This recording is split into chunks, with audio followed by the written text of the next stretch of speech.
I ran to the hospital for my dying fiancée. My ex was standing there holding a newborn. The nurse called a miracle that I made it in time. I called at the moment I understood I'd been engineering my own downfall for 11 months, and I hadn't even known it, because when I pushed open the door to room 412, ready to hold the hand of the woman I was supposed to marry in 6 weeks, I didn't find her machine tethered and pale like the message said. I found my ex-fiancée standing at the foot of the bed, holding a newborn, smiling at me like she'd been expecting me for a long, long time. I was in a boardroom on the 41st floor when my phone lit up with her name. Elena, not a text, a call. Elena never called during work hours. She used to joke that interrupting me mid-meeting was a felony punishable by silence at dinner. So when her name appeared on the screen, glowing against the dark with the conference table, 12 executives watching me, I already knew something had cracked open in the world. I answered on the second ring. Marcus. Her voice was thin. Wrong. Something's happening. I'm bleeding. I called an ambulance. I didn't hear the rest of the sentence. I heard the word bleeding, and every other sound in the room disappeared. Which hospital? Mercy General. Marcus, I'm scared. I'm coming. I hung up before she finished. I don't remember standing up. I don't remember what I said to a room full of men who'd flown in from 3 continents to close a merger I'd spent 8 months building. I remember running. I remember my driver's face in the mirror, the way he didn't ask a single question, just drove like the city belonged to us. 23 minutes. That's how long it took me to go from billion-dollar acquisition to please, God, let it be okay. And in 23 minutes, a man can rewrite his entire understanding of what matters. I thought about the ring in my desk drawer. I thought about the fact that we hadn't told anyone we were trying for a baby, because Elena wanted it to be ours before it became everyone's business, a headline, a comment section. I thought about how she cried 2 weeks ago when the test came back negative, and how I'd held her and said, we have time, not knowing that somewhere in that lie of comfort, time was already running out on something else entirely. I didn't know yet that the thing running out wasn't a pregnancy. It was my blindness. The hospital smelled like bleach and old fear. I didn't stop at the front desk. I didn't stop for the nurse who called after me. I found room 412 on the directory, and I ran. I pushed the door open, already saying her name. Elena, and stopped, because Elena was not lying in the bed, tethered to a monitor, gray face and fragile the way her voice had promised. Elena was standing at the window, arms crossed, very much upright, very much not bleeding, wearing an expression I had never once seen on her face in the 4 years I had known her.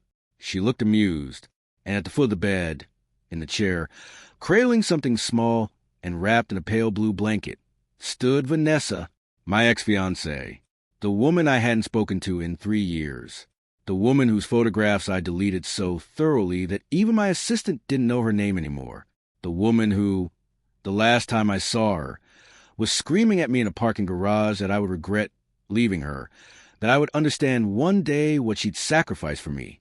She was smiling at me now the way you smile at someone you've been waiting for. Hi, Marcus, Vanessa said softly, and shifted the baby slightly in her arms, like she wanted me to see it clearly. I hope this isn't a bad time. I stood in that doorway and felt the floor of my life quietly give way beneath me, one board at a time. What? My voice didn't sound like mine. What is this? Elena, by the window, said nothing. She just watched me, like she was grading my reaction. You should sit down, Vanessa said, gentle as a nurse delivering bad news. There's a lot to explain. Here's what Vanessa told me, in that room, in a voice engineered for maximum devastation, that the baby in her arms, a boy, 6 days old, sleeping through the destruction of my entire understanding of my life, was mine, that she'd been pregnant when we broke up 3 years ago and never told me, because she didn't want to trap a man who didn't love her, that she'd raised him alone until 2 months ago, when a routine checkup revealed something in his blood work that terrified her, and she realized she couldn't keep this secret buried anymore, that a child deserved to know his father, especially if that father had resources, connections, the best doctors in the world, that she'd reached out to Elena, not me, because she didn't want to blow up my life without giving my fiancé the truth first, the way one woman owes another. That the two of them had been talking for weeks, that the bleeding call, the ambulance, the 23-minute sprint across the city, all of it had been staged. A single sentence, timed perfectly, to guarantee that I would arrive at this exact moment, in this exact room, unable to escape into a boardroom or a business trip or 6 more months of comfortable ignorance. I looked at Elena. "You knew," I said. Not a question. "I knew," she confirmed. Calm, unbothered, like we were discussing a change in dinner reservations. "You lied to me about bleeding, about the pregnancy scare from 2 weeks ago." "That part was real," Elena said, and something flickered behind her eyes. The first crack in performance. The test was negative. That part actually happened. But today was a stage. She said it plainly, without apology. I needed you here. I needed you to hear this from her, in person. So you couldn't talk your way around it later. I needed you to feel it. I felt something in my chest go very cold and very still. "Why?" I said quietly, "Would you do that to me?" And Elena, my fiancée, the woman I had planned an entire future around, tilted her head and said the sentence that would rearrange everything I thought I understood about the last 11 months of my life. "Because you did it to someone I loved first." I didn't understand her. Not yet. The words landed and slid off me, because my brain was still trying to process the baby, the ex-fiancé, the stage emergency, the sheer architecture of betrayal I just walked into. "What are you talking about?" Elena walked toward me, slow, deliberate, the calm of someone who has rehearsed a moment for a very long time and is finally getting a habit. "Do you remember Daniel Cho?" The name hit like a splash of cold water. Daniel Cho, my former business partner. The man I'd forced out of our company 4 years ago in a boardroom maneuver so clean, so legally airtight, that our own lawyers called it surgical. I'd taken 60% of the company we'd built together and left him with a settlement so small it barely covered his legal fees. I told myself back then that it was business, that he'd made mistakes, that someone had to make the hard call, and I was simply the one willing to make it. I hadn't thought about Daniel Cho in years. "He's my brother," Elena said. The room tilted. "My half-brother," she continued, watching my face collapse in real time. "Different fathers, different last names. Nobody ever put together. Why would they?" I made sure of that. I changed how I introduced myself. "I studied everything about you before we ever met at that gallery opening you randomly attended. It wasn't random, Marcus. Nothing about us was random. You're telling me," I said slowly, "that our entire relationship was built to bring you exactly here," she said. "To this room, to this moment, to the version of yourself that has to look at what he did to people and finally feel it instead of explaining away in boardroom language."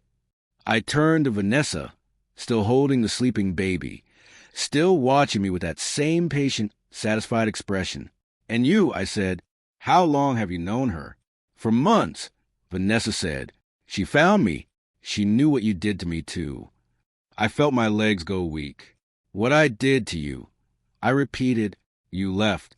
You screamed at me in a parking garage and told me I regret it, and then you disappeared." "I disappeared," Vanessa said, "because you had your lawyer draft a non-disclosure agreement and threatened to bury me in legal fees if I ever told anyone that you knew about my pregnancy, and asked them to end it before it became a complication for your image." The room went silent enough that I could hear the baby's small, even breathing. "That's not." My voice cracked. "That's not what happened." "That's exactly what happened," Vanessa said, and for the first time her calm slipped just slightly, just enough to show the real wound underneath it. "You don't remember it that way because you've spent 3 years constructing a version where you're not the villain. That's what people like you do. You don't lie to other people, Marcus. You lie to yourself first, and then everyone else just inherits the lie. I want to be honest with you about something, because this story only means anything if I am." I did remember it. Somewhere underneath the version I'd built for myself. I remember a phone call 3 years ago, late at night, Vanessa's voice shaking on the other end, telling me she was pregnant. I remembered feeling nothing but cold, calculating fear. Not for her, not even really for a child that didn't exist yet in any way I could picture, but for the deal I was closing that quarter, for the image of stability I'd spent a decade building, for the headlines I could already see forming. I remembered telling her it wasn't the right time. I remember my lawyer's name on my phone before I remembered her tears. I had told myself, in the years since, that she left because she wanted more excitement, more freedom, that our relationship simply ran its course. I had edited the story so many times in my own head that I'd started to believe the edited version was the truth. Standing in that hospital room, watching her hold a baby that, as it turned out, was not biologically mine at all, I understood something worse than any lie Elena or Vanessa had told me. The baby wasn't real evidence of anything. He belonged to Vanessa and her husband, a man I'd never met, conceived 2 years after we'd broken up. The pregnancy scare from 3 years ago had ended exactly the way I'd pushed for, quietly, legally, without complication, without a headline. They hadn't needed a real child to destroy me. They only needed me to believe, for 4 unbearable minutes, that I was capable of abandoning one. Because in those 4 minutes, watching that sleeping stranger's baby in Vanessa's arms, I had felt something I hadn't let myself feel in 3 years. The shape of exactly what I'd asked her to give up, and exactly how easily I'd asked her to do it. That was the twist inside the twist. They weren't lying to expose a secret. They were staging a mirror. "You could have just told me," I said to Elena, once the shaking in my hands had settled enough to speak. "You could have confronted me. Why did this? Why build a year of my life around a lie just to detonate it in a hospital room?" Elena's eyes were wet now, but her voice didn't waver. "Because if I'd told you," she said, "you would have apologized beautifully. You're good at that. You would have said all the right things, cried at all the right moments, and in 6 months you would have folded it into a story about how you grew from the experience. I've watched you do it with 100 smaller things. You don't change, Marcus. You narrate. So instead I needed you to feel it before you could explain it," she said. "I needed the fear to arrive before the words did. That's the only way it's real for you. I know that now. I learned that from watching you for 11 months. I sat down slowly in the chair by the window because my legs had stopped being trustworthy. "Was any of it real?" I asked quietly. "Us. Any of it." Elena hesitated. The first hesitation of the entire conversation. "The first 3 months," she said, "before I knew what I was going to do with what I'd learned. Those were real. I didn't expect to actually love spending time with you. That part wasn't part of the plan, and it's the part I'm angriest about. It should have comforted me. It didn't. It made everything worse in the way that true things often do. Here is where the story could have gone the way every revenge story before it goes. I could have raged. I could have called security, called my lawyers, buried both of them in the kind of legal consequence I was very, very good at manufacturing. I had the money. I had the power. I had, if I'm honest, the instinct. I felt it rise in me, that old, cold, calculating thing that had ended Daniel Cho's career and Vanessa's trust in one clean motion each. The part of me that had never actually lost a fight, because I'd simply made sure the fights were never fair to begin with. I opened my mouth to say something sharp, something that would have made both women in that room regret staging anything for me ever in their lives.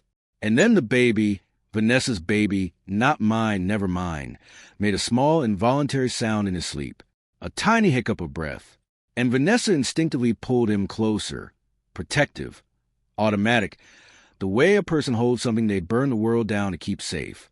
I recognized that instinct, because it was the exact instinct I hadn't had 3 years ago when it mattered. So instead of rage, I said something that surprised all 3 of us. "Okay." Elena blinked. "Okay." "You're right," I said, "about the part where I narrate instead of change. I've done it my whole life. I did it with Daniel. I did it with you.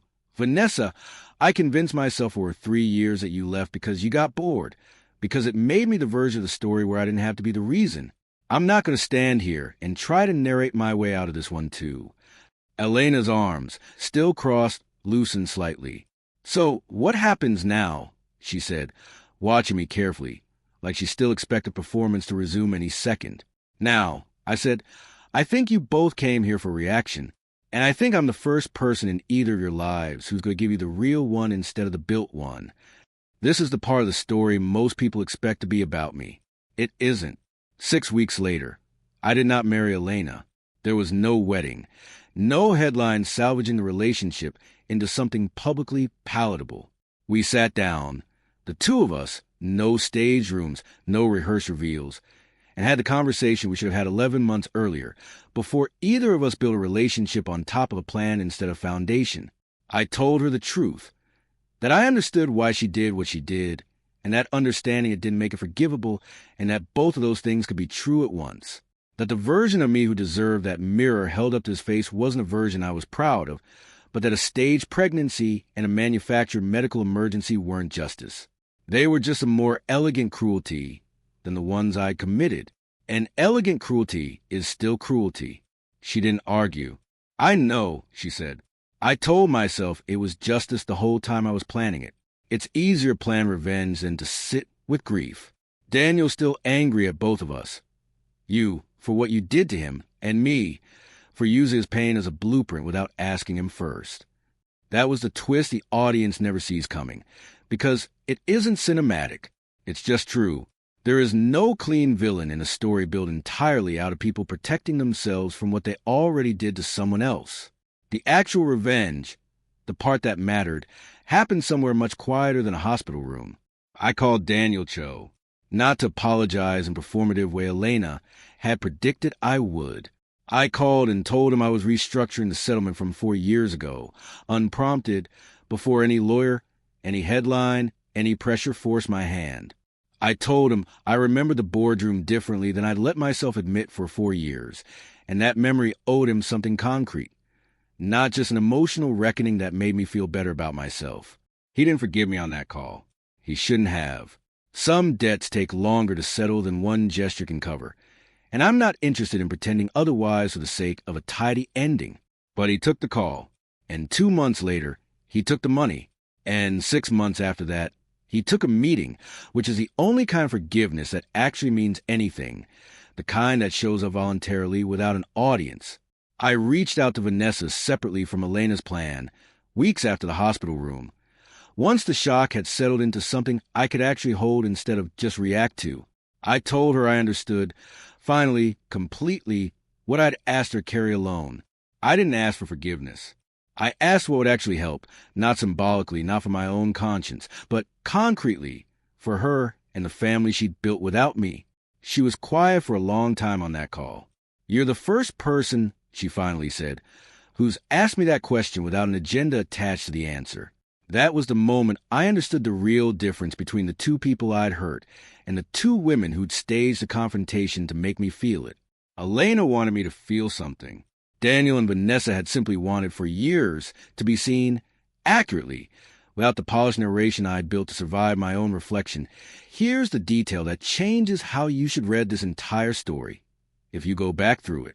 Elena never actually needed the fake pregnancy, the stage emergency, or the newborn that wasn't mine, to expose what I'd done to Daniel or Vanessa. She had documentation. She had recordings. She had, from 3 months into our relationship, more than enough evidence to destroy me publicly, legally, permanently, without ever setting foot in a hospital. She didn't use any of it, because the plan was never actually about destruction. IT was about forcing a mirror in front of a man who had spent his entire adult life making sure he never had to look into one. Public destruction would have given me a villain's exit, outrage, sympathy from some corner of the internet, a clean narrative where I was simply canceled instead of changed. She knew that. She watched me construct exits out of consequences for 11 months. So instead, she built a room, a private one, with no cameras, no headlines, no audience performed for her, just 3 adults and a sleeping baby who belonged to none of the story's actual conflict, and one truth that couldn't be spun, litigated, or narrated away. You are capable of doing this. You already did. That's the twist. Not that she lied. Not that Vanessa had a baby that wasn't mine. The twist is that the revenge was never designed to hurt me the way I expected revenge to hurt. That IT was designed to finally reach me, which turned out to be a much harder, much rarer, and much more dangerous thing to do to a man like me than any scandal ever could have been. Elena and I did not reconcile. Some bridges, once you understand exactly how they were built, are not meant to be crossed back over. We speak occasionally, carefully, the way two people speak after surviving something together that neither of them would choose again, but that neither of them entirely regrets either. Vanessa's son will never know that a stranger once mistook him for 4 devastating minutes, for a symbol of everything his mother's ex-fiancé failed to become. She sends me a photo once a year, on his birthday, with no message attached. I think it's her way of making sure I never forget what almost slipped past me without consequence.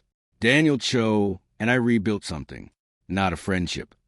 That would be a tidier lie than the story deserves.